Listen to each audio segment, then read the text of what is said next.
Bueno, este periodo transcurre entre 1833 y 1868.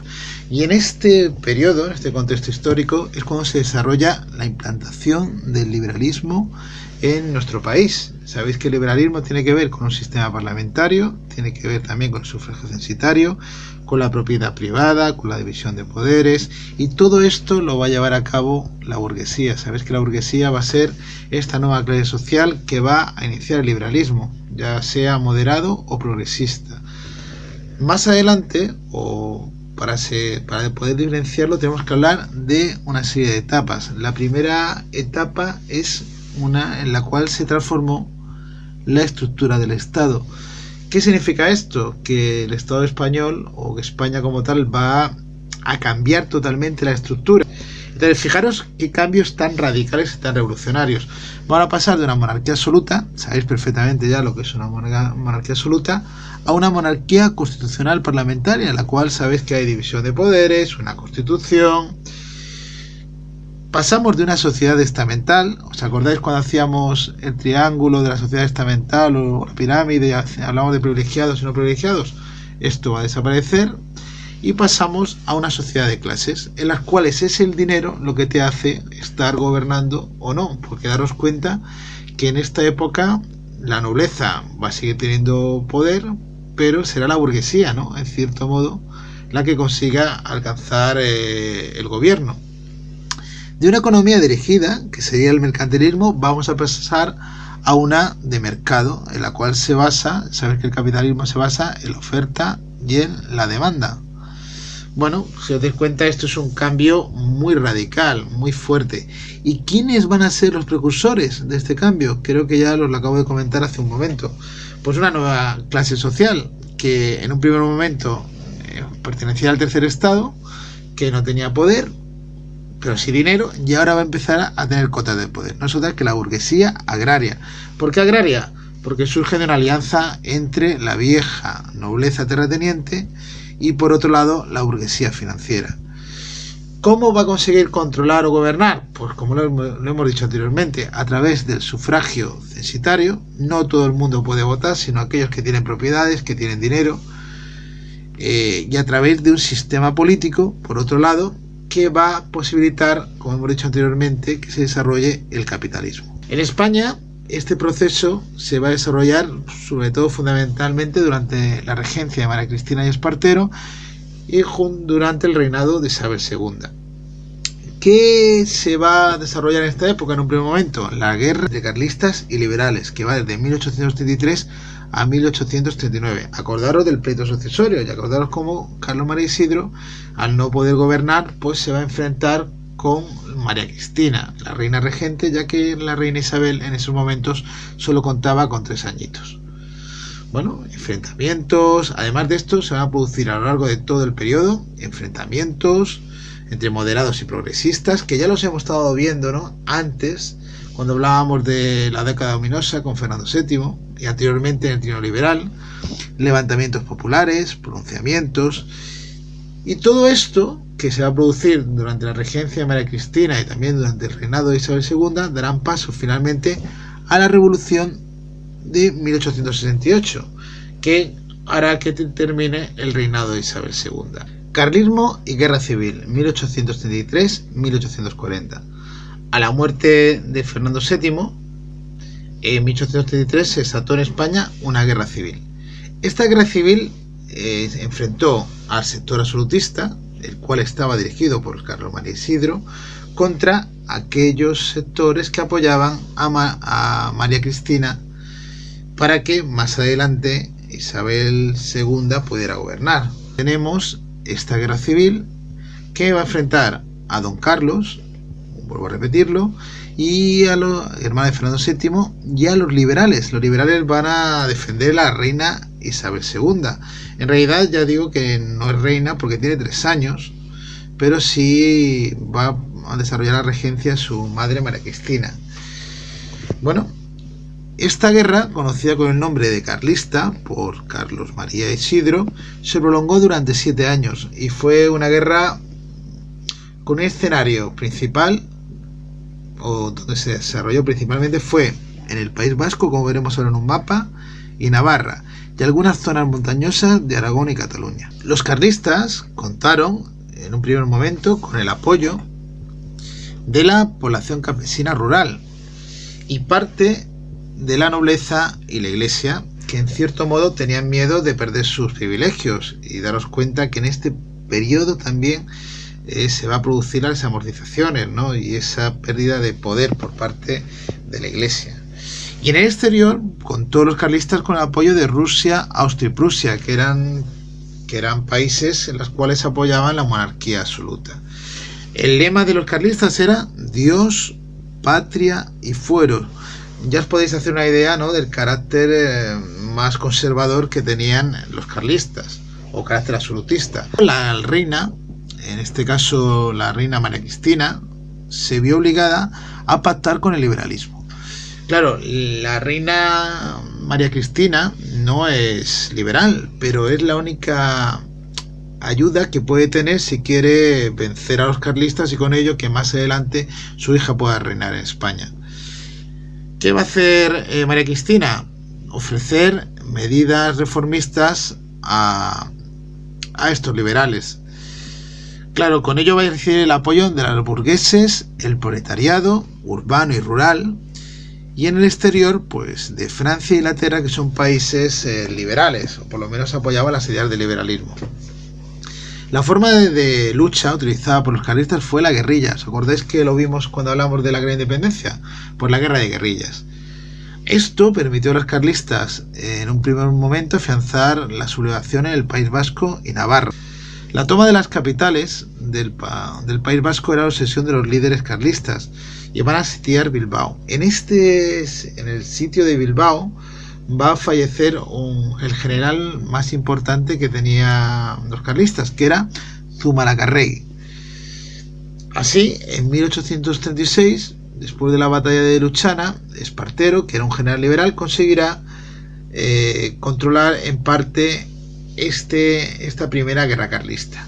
El último periodo de guerra transcurriría entre 1837 y 1839 y estuvo marcado por la división ideológica del carlismo.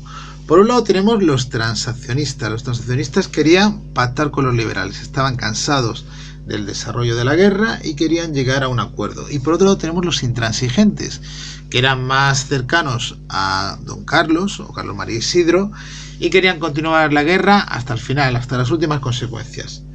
En realidad existía, como ya he dicho, un cansancio generalizado en los dos bandos, después de varios años de guerra, por lo que finalmente los transaccionistas dirigidos por el general Maroto firmaron con el general Espartero, que era el general liberal, el convenio de Vergara en 1839. Este convenio, o también conocido como el Abrazo de Vergara, es muy importante en la historia de nuestro país, por la cual se zanja la primera guerra carlista y por otro lado se consiguen algunas conquistas por parte del carlismo, al igual que los liberales consiguen que los carlistas pues reconozcan a María Cristina como regente y más adelante Isabel II como reina de España. Este acuerdo importante. Los liberales reconocían los fueros del País Vasco. Fijaros con los fueros, que desde Felipe V hemos hablado de la importancia que tenían y cómo Felipe V y los Borbones intentan generar un estado raso, ¿no?, en el cual todos tuvieran las leyes de Castilla. Bueno, aquí los carlistas consiguen que los fueros del País Vasco no se toquen. Y por otro lado, a cambio los carlistas aceptan a Isabel II como reina. Otra cosa importante, los militares carlistas tenían dos posibilidades. O una de dos, o se retiraban del ejército o podían incorporarse al ejército isabelino con la misma gradación que tenían. Aunque esto parezca que es el final del carlismo, no es así. El carlismo va a continuar. Y el conflicto del carlismo se va a desarrollar en dos guerras siguientes. La Segunda Guerra Carlista, que va de 1846 a 1849, la Segunda Guerra, y por otro lado la Tercera Guerra Carlista, que va de 1872 a 1876. Como hemos dicho en la introducción, pues en este periodo se va a producir unos cambios de la estructura del Estado muy importantes.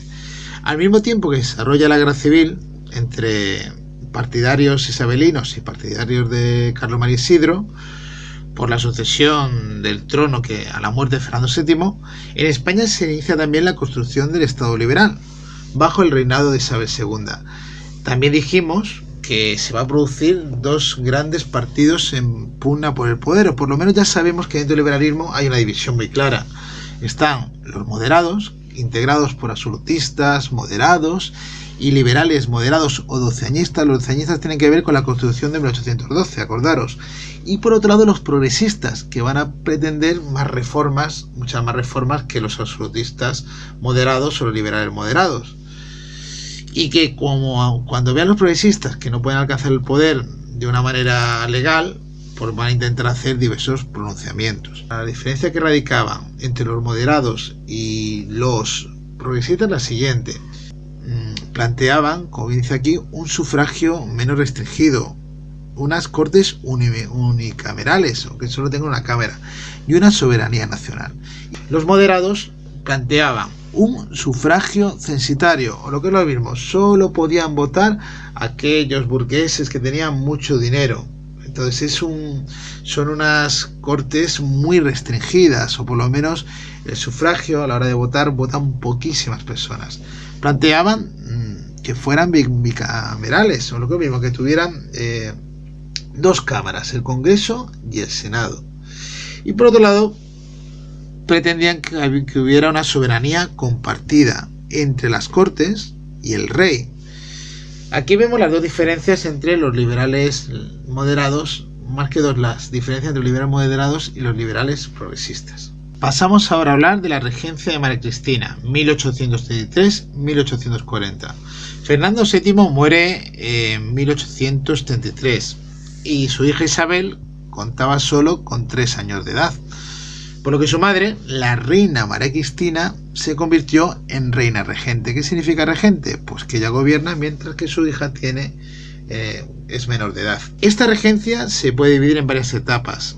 La regencia de María Cristina va desde 1833 hasta 1840. La primera etapa de la regencia de María Cristina iría desde 1833 a 1836, en la cual van a gobernar, os lo he puesto aquí, los moderados.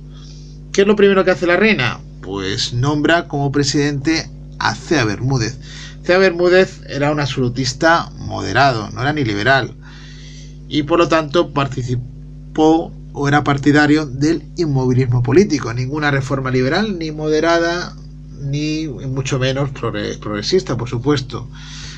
Desarrolló algunas reformas administrativas, pero realmente que fueron insuficientes. Por otro lado tenemos a Javier de Burgos, el cual creó la división provincial. Ante esta situación, los liberales llegados del exilio, que en la mayoría eran moderados progresistas, empezaron a exigir auténticas reformas políticas. Daros cuenta que la reina María Cristina necesita ayuda de estos liberales progresistas y moderados para vencer a Carlos María Isidro. Por lo tanto, la reina María Cristina va a tener que plegarse a las exigencias de los liberales. Por lo tanto, cede a las presiones en el contexto de guerra contra los carlistas, y ante la necesidad de buscar la adhesión de los liberales, porque si los liberales no va a poder ganar la guerra y no va a poder conseguir vencer a los carlistas. Ante la necesidad de reformas, o ante las exigencias del liberalismo, María Cristina en 1834 nombra presidente a Martínez de la Rosa, que aquí lo tenemos, a Martínez de la Rosa, que era un liberal moderado. Inició un ligero cambio político, pero tampoco hizo grandes cosas. Me refiero, no desarrolló una constitución como puede ser la de 1812 y nada por el estilo. Promulgó el Estatuto Real, que es una carta otorgada por la corona que establecía un sistema bicameral, una cámara alta o estamento de procederes formado por personalidades nombradas por la reina y una cámara baja o estamento de procuradores elegidos por sufragio censitario. Esto solo tenía un carácter consultivo, lo que es lo mismo, ni se desarrollaba un poder legislativo, ni había una división de poderes, ni se hablaba de sufragio, ni censitario, ni universal, ni nada. Entonces era un estatuto real, que era un inicio de algo, pero muy limitado. Era por lo tanto una constitución incompleta, que no va a satisfacer en absoluto sobre todo a los liberales progresistas. No regulaban los poderes, lo que estoy diciendo, no había una división de poderes clara, ni tampoco controlaban al rey, ni tampoco recogían ninguna declaración alguna sobre los derechos del individuo, como vimos, por ejemplo, en la Constitución del 12. Esto lo estudiaremos y lo veremos en clase. Estas reformas no eran suficientes para los liberales progresistas, y en 1835 se produjo un movimiento revolucionario entre los grupos más radicales, que no aceptaron el Estatuto Real y exigían cambios más profundos. Ante esta situación, que estaba agravada más si cabe por la guerra carlista, la regente María Cristina se vio obligada una vez más a hacer cambios sustanciales, todo para poder ganar la guerra, para sobrevivir y para que más adelante, voy a repetir, su hija pudiera gobernar. Necesita los apoyos de los liberales progresistas también, y por lo tanto va a hacer lo posible por tenerlos. Acepta por tanto un gobierno progresista y se inicia un proceso claro de reformas liberales. En este momento surge la figura de Mendizábal, que va a ser muy importante y fundamental en la historia de nuestro país. En septiembre, los progresistas en el poder, 1835-1837. En septiembre de 1835, Mendizábal, liberal progresista, ocupó la jefatura del gobierno. Sus objetivos prioritarios fueron reformar el Estatuto Real, ya sabéis que era una constitución incompleta, acabar con la guerra carlista que había empezado tras la muerte de Fernando VII, y sanear la economía. Para hacer posible anterior, propuso la desamortización de los bienes de los monasterios y conventos en 1836. Y esto es muy importante. Daros cuenta que estamos en un proceso de transformación de la estructura de la sociedad del antiguo régimen. El liberalismo lo primero que quiere es cambiar la estructura de la propiedad de la tierra. Para ello pretende desamortizar y desvincular las tierras. Por lo tanto, la desamortización de los monasterios y conventos de 1837 de Mendizábal va a ser un hecho o un hito dentro de este proceso del liberalismo. Claro, la pregunta que os hago yo ahora, ¿quién va a poder comprar estas tierras? Porque estas tierras serán expropiadas a la Iglesia y pasarán a pertenecer a la nación. Estas tierras se van a vender a través de una subasta pública. ¿Quién puede acceder a ella? Pues ya lo sabéis, ¿no? La burguesía. Sabéis que la burguesía se va a ruralizar, va a comprar muchas tierras y se va a unir a la aristocracia terrateniente. ¿Qué va a pasar con los campesinos? Pues que no van a poder acceder a ellas y van a seguir teniendo una vida en cierto modo miserable, ¿no? Trabajando de jornaleros a tiempo parcial. ¿Qué se consigue con esta venta de tierras? Pues primero lo que se consigue es dinero para movilizar más tropas e intentar vencer a los carlistas. Aquí tenemos la quinta de los 100.000 hombres. Claro, también mejora la situación fiscal, pero como ya os he dicho, estos bienes expropiados no llegaron nunca a manos de los campesinos, porque no tenían dinero para pujar en las subastas. Por otro lado, se perdieron muchas obras de arte al pasar a manos de particulares. La relación con la jerarquía de la Iglesia empeorará mucho, sobre todo a raíz de las desamortizaciones. Daros cuenta que un sector de la Iglesia muy importante está apoyando a los carlistas y ve con mucho recelo a los liberales. María Cristina, en cierto modo, se va a encontrar en un momento de bastante tensión. Relaciones muy tensas, ¿no?, entre la Iglesia y el Estado.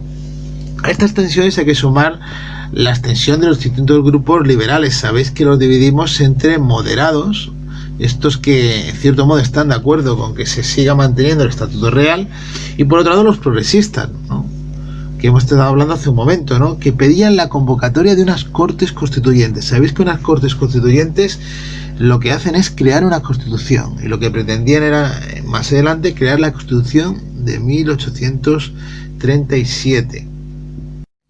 Ante la situación tan delicada que os acabo de contar, Mendizábal se vio obligado a dimitir en 1836, siendo sustituido por el moderado Istúriz.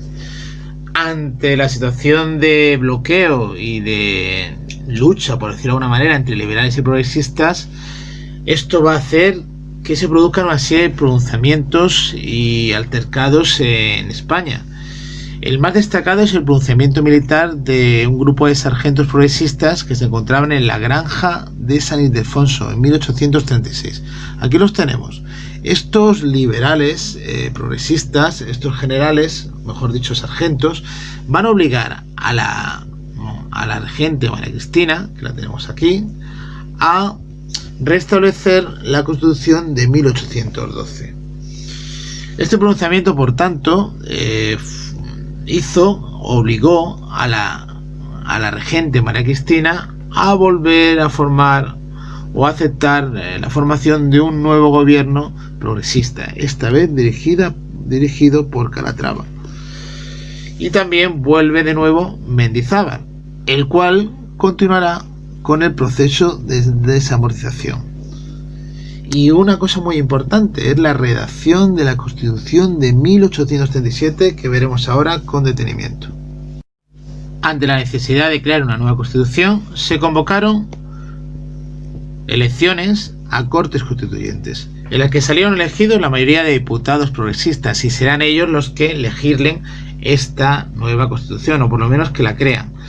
Serán los encargados, por tanto, de elaborar una nueva Constitución. Entre sus características de esta nueva Constitución destacan: aunque era progresista, intentó dar cabida a las distintas tendencias liberales, tanto a moderadas como a progresistas, y en algunos aspectos fue más moderada que la de Cádiz.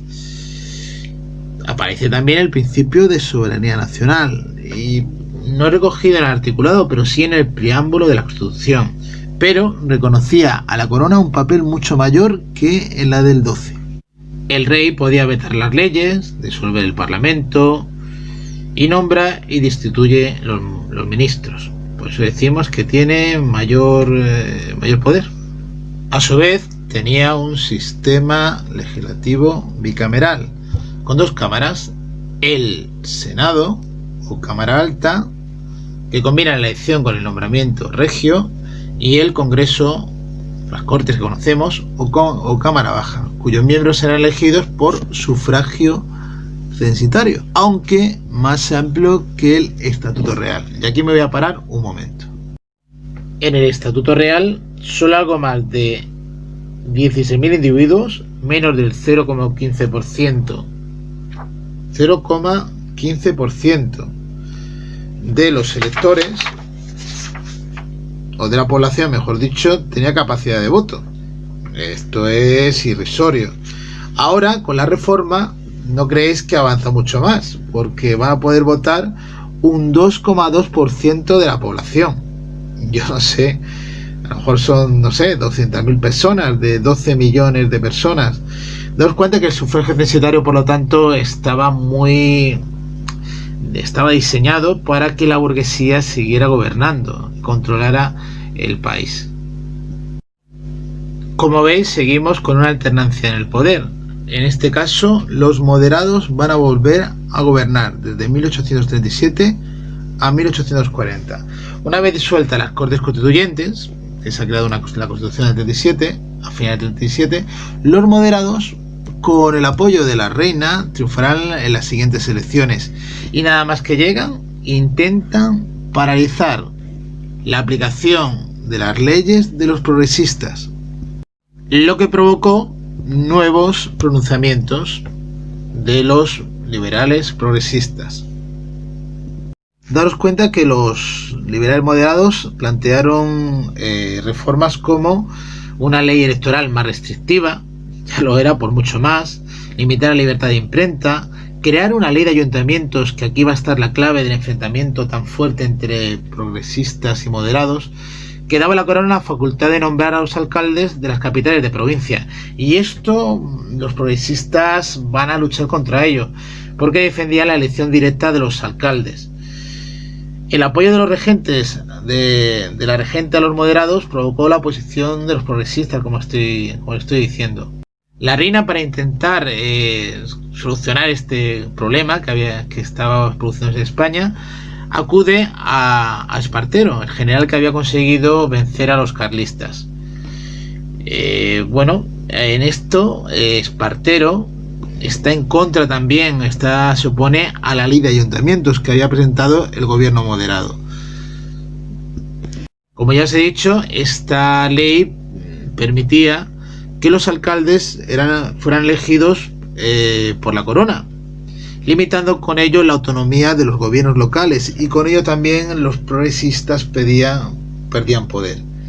Espartero, ante esto, presentó un programa de gobierno en el que María Cristina estaba en total desacuerdo, por lo que se crea a su vez un enfrentamiento entre la propia María Cristina y Espartero. La regente finalmente, aunque parezca un poco sorprendente, renuncia antes de dar su apoyo a un gobierno progresista y prefiere exiliarse a Francia. María Cristina se va a Francia y empieza la regencia de Espartero, y se queda en España su hija Isabel II. Comienza, por tanto, la regencia de Espartero, que ya sabéis la cronología, desde 1840 a 1843. Es muy importante que llevemos la cronología. Tenemos que conocer las fechas de cada uno de los periodos. María Cristina, hemos dicho que se exilia a Francia, y ante esto se crea un breve ministerio presidido por Espartero hasta que las Cortes lo eligen como regente. Este periodo es bastante complejo, al igual que todos prácticamente de la regencia de María Cristina, esta regencia de Espartero y luego el gobierno de Isabel II, que estamos dentro del reinado de todo esto, sería el periodo de Isabel II, y por lo tanto lo vamos a sintetizar muy rápidamente. Espartero llega al poder y se supone que es progresista, pero este hombre gobierna de una manera muy autoritaria y por lo tanto se va a enemistar incluso con los propios progresistas, que se encontraban cada vez más divididos. Frente a esto se organizan pronunciamientos moderados que intentan a su vez derrocar a Espartero, y que el regente fue reprimiendo. Espartero consiguió mantenerse. Por otro lado, en 1842 estalló una revuelta en Barcelona, que lo tenéis aquí abajo en este dibujo, provocado por una crisis industrial. ¿Por qué? Porque Espartero firmó un tratado comercial con Inglaterra y provocó una sublevación popular. ¿Por qué? Porque la industria de Cataluña pues, era una industria que necesitaba en esos momentos, o por lo menos así lo veían la gente que se rebeló, una protección por parte del Estado y no medidas librecambistas en las cuales la oferta y la demanda o la compraventa de productos se fuera libre. Entonces querían que Espartero protegiera la industria catalana. A no ser así, se levantan contra él. ¿Espartero qué hace? Ni corto ni perezoso, pues bombardea la ciudad. Esto le quita bastante apoyo en la clase obrera. La clase obrera, daros cuenta que la revolución industrial en España empieza a surgir en estos momentos, pues se va a empezar a poner en contra también de Espartero. Finalmente, en 1843 se organiza una conspiración contra Espartero, que participan incluso progresistas. Derrotado por las tropas del general Narváez, finalmente se exilia a Londres. ¿Qué pasa en estos momentos? Que los progresistas que han apoyado a los moderados para eliminar o para que Espartero se vaya, se van a encontrar ahora que no van a poder llegar al poder y vuelven de nuevo, por tanto, los moderados al poder, a gobernar.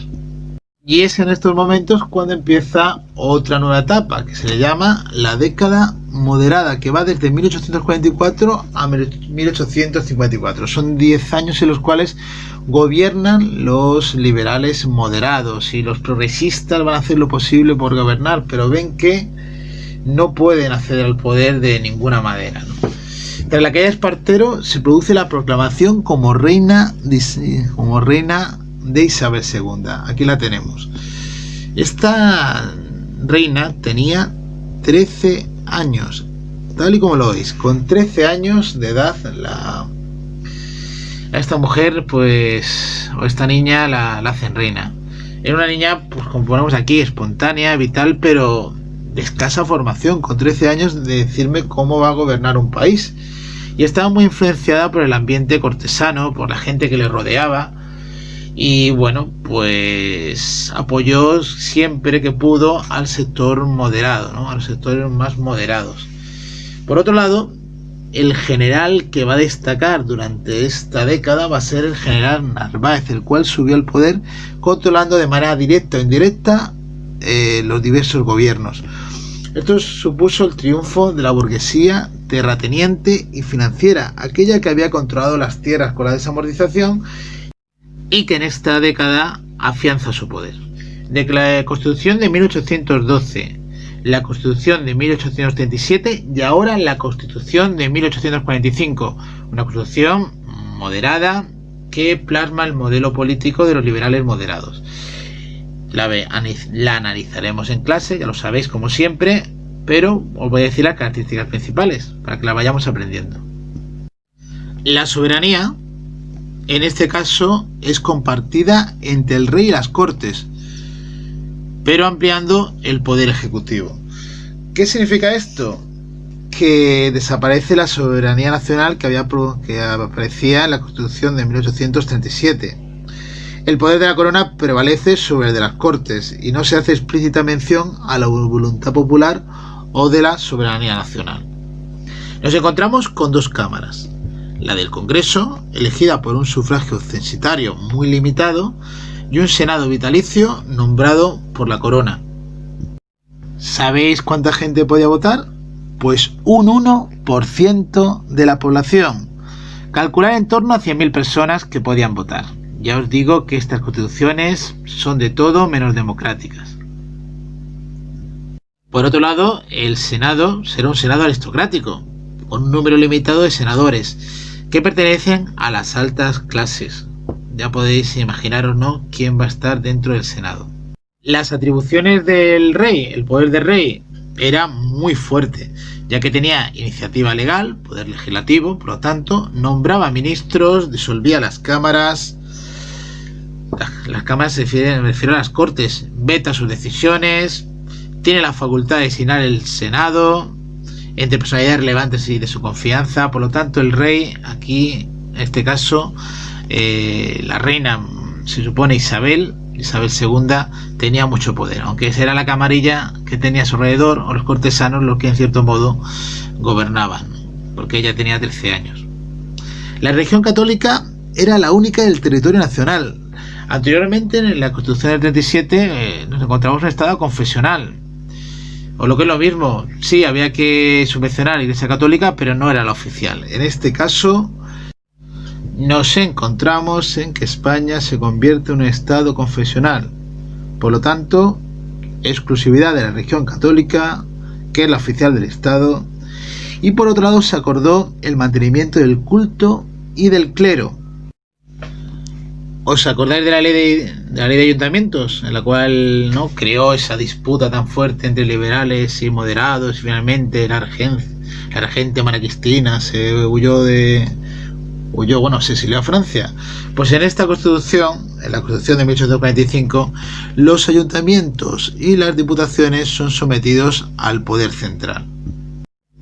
Ya veremos cómo esto será sinónimo de amaño de elecciones, de caciquismo, pero eso lo veremos más adelante. Se suprimió la Milicia Nacional, que era un cuerpo armado creado por los progresistas. Derechos muy restrictivos, como se puso de manifiesto con la supresión de la libertad de imprenta. Además, hay que destacar la obra política de los moderados, que son muchas reformas que se llevan a cabo en estos momentos. Destacamos el concordato con la Santa Sede. Acordaros que tras la desamortización de Mendizábal, la relación con la Iglesia y el Estado son muy tirantes. Bueno, pues hay un acuerdo entre el gobierno y el Vaticano que intenta normalizar las relaciones con la Iglesia. A cambio de los bienes desamortizados por Mendizábal, en su momento, el Estado se ve obligado a financiar el culto y el clero. La Iglesia recupera el campo de la enseñanza. A partir de estos momentos, la Iglesia Católica va a respaldar el gobierno de Isabel II, o el reinado de Isabel II. Aquí tenemos el texto del Concordato de la Santa Sede que veremos tranquilamente en clase. Se pretende llevar a cabo una reforma fiscal y de la Hacienda. Esto ya viene de lejos, ¿no?, desde el Conde de Ensenada hasta estos días, ¿no?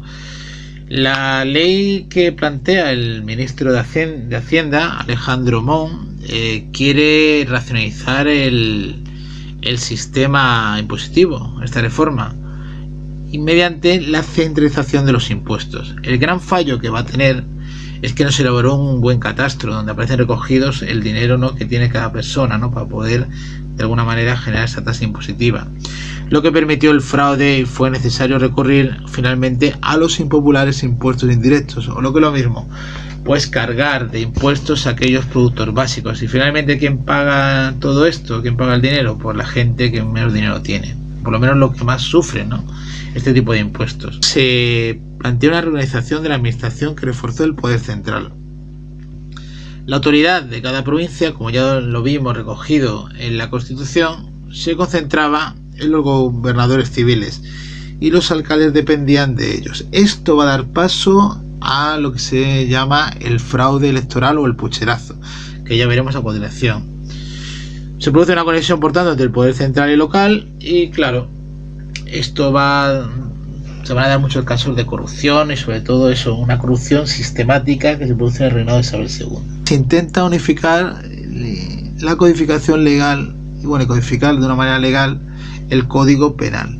Se crea un nuevo Código Penal en 1851. Se fijan 3 niveles de enseñanza y se elaboran nuevos planes de estudio.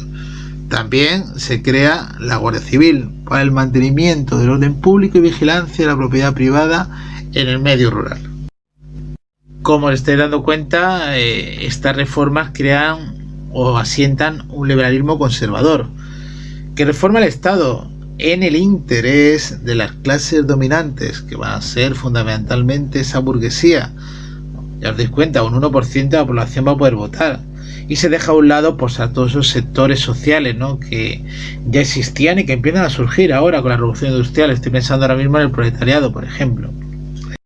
Si os dais cuenta, la corona, Isabel II, su camarilla, va a apoyar a los liberales moderados, por tanto, y quien va a defender también este sistema va a ser el ejército, que se convertirá en los garantes más fieles del sistema contra cualquier intento de cambio.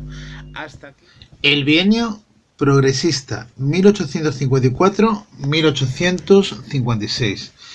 Tras 10 años de gobierno, los moderados estaban muy desgastados.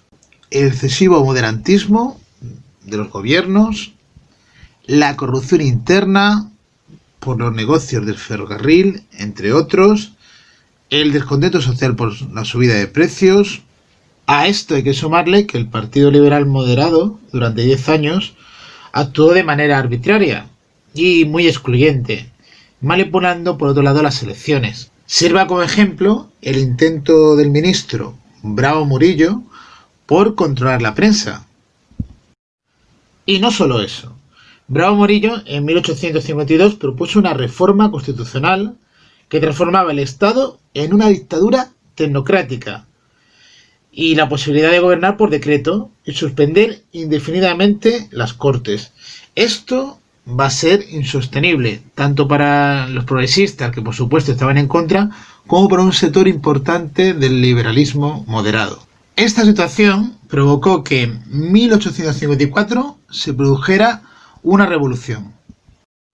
Como ya hemos advertido, el autoritarismo del gobierno moderado generó una oposición tanto de progresistas demócratas, quedados con este nombre, y sectores moderados defraudados. El sistema empleado fue el pronunciamiento militar, que ya conocemos. Primero, el del moderado O'Donnell en Vicálvaro, y a continuación el de Serrano en Manzanares, que creará el Manifiesto de Manzanares. Este manifiesto lo redactó Antonio Cánovas. Tenía una base ideológica moderada, pero recogía reivindicaciones progresistas, lo que propició el apoyo de los progresistas. El manifiesto pedía un trono sin camarillas, una nueva ley de imprenta, una ley electoral que se pareciera más a la de la Constitución del 37, rebajar los impuestos de consumo, la descentralización municipal. Pedían, por lo tanto, que esa ley de ayuntamientos pues desapareciera, ¿no? Y también restaurar la milicia nacional. Poco a poco, este levantamiento, que era moderado, se convirtió en un movimiento progresista, obligando a la reina a entregar el poder al progresista Espartero. Y me preguntáis, ¿pero qué hace aquí Espartero? Pues efectivamente Espartero volvió de su exilio y empezó de nuevo a gobernar, pero esta vez compartiendo cargo, o por lo menos poder, con O'Donnell. En el bienio progresista destacaron los siguientes aspectos. Primero, la elaboración de una nueva constitución. Esta vez, la constitución de 1856, también conocida como la no nata, ya que no fue promulgada. Esta constitución establecía medidas progresistas como una soberanía nacional y limitaba, por tanto, el poder del rey. Muy importante, alcaldes elegidos por vecinos, no elegidos por el rey, en este caso por la reina, por los vecinos.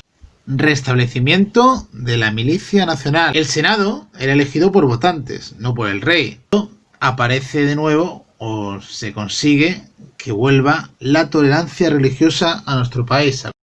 A su vez, se desarrollaron una serie de reformas que pretendían reformar la economía en defensa del interés de la burguesía urbana. Fijaros que aparece un hecho muy importante, como es la desamortización civil de Pascual Madoz de 1855. Ya hablamos la de Mendizábal, que intentaba desamortizar las tierras de la iglesia. En este caso, se ponen a la venta los bienes municipales de propios y comunes, o lo que es lo mismo, las tierras o los bienes que en cierto modo alquilaban los ayuntamientos, y por otro lado esas tierras comunales que eran utilizadas por diferentes habitantes de un pueblo determinado, ¿no? Esto va a ser muy importante, ya que esta desamortización duplicó el valor de la de Mendizábal. A su vez, se intenta impulsar el desarrollo económico y la industrialización del país. ¿De qué manera? Mediante la ley de ferrocarriles, que fue fundamental para el posterior desarrollo económico, ya que permitía la inversión extranjera. Capital extranjero vendrá a España a invertir en ferrocarril. La ley de sociedades anónimas, que facilitó el funcionamiento de la banca moderna, creando el Banco de España. Otra medida importante sería la libertad de prensa. Sin embargo, las reformas del bienio no repercutieron en la calidad de vida de las clases populares. Junto con un ciclo de malas cosechas, se producen diferentes crisis de subsistencias, que hizo que aumentara el clima de conflictividad social, tanto en el campo como en la ciudad. Hubo también sublevaciones carlistas en 1855. Ante esta situación, Espartero dimitió y la reina encargó el gobierno a O'Donnell. No deja de ser paradójico que en 1856 el propio O'Donnell ayudase a derribar el gobierno que él había colocado en el poder 2 años antes. No, esto es un reflejo un poco de este periodo tan convulso, ¿no?, como es el reinado de Isabel II. La Unión Liberal y el retorno del moderantismo, 1856-1863. Como veremos, en este periodo y en el siguiente, que va de 1863 a 1868, se concreta la descomposición del sistema isabelino. El periodo que transcurre, por lo tanto, entre 1856 y 1863 y luego 1863-1868, estuvo dominado por la alternancia de unionistas y moderados. Ahora vemos quién son los unionistas. Pero el favoritismo de la reina hacia estos últimos y la marginación de los progresistas y demócratas llevaron a la descomposición no solo del proyecto moderado, sino también del sistema político isabelino. Nos encontramos, por tanto, en 1856.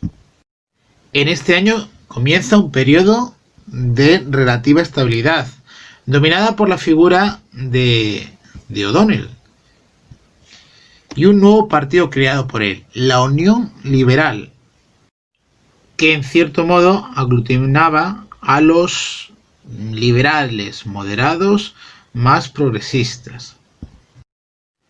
En una primera etapa, O'Donnell restableció la Constitución de 1845, que tiene un carácter moderado, pero a su vez añadió un acta adicional para darle un aire más progresista. Si os dais cuenta, este gobierno de la Unión Liberal tiene un carácter bastante ecléctico, ya que combina elementos de proyecto moderado y propuestas progresistas, lo que pretende una estabilidad política interior. La imagen de honradez que pretende plasmar O'Donnell con su gobierno se va a ver enturbiada por las manipulaciones electorales que se van a producir durante su gobierno, lo que acabó con O'Donnell y permitió la vuelta de Narváez con una política muy conservadora. Como ya veremos, las elecciones eran amañadas desde el Ministerio de la Gobernación para asegurar la mayoría parlamentaria, pero fijaros que también fijaban una minoría opositora en el Congreso para evitar una marginación que les abocase hacia la insurrección. Por lo tanto, ganaban las elecciones, pero dejaban que unos votos también llegaran de los partidos políticos que estaban en la oposición. Todo era un fraude, pero muy bien orquestado. Ya sabéis que la estabilidad en este periodo dura muy poco. Hemos dicho primero gobierno de O'Donnell, luego vuelta de Narváez, pues ahora de nuevo vuelta de O'Donnell en 1858 y 1863.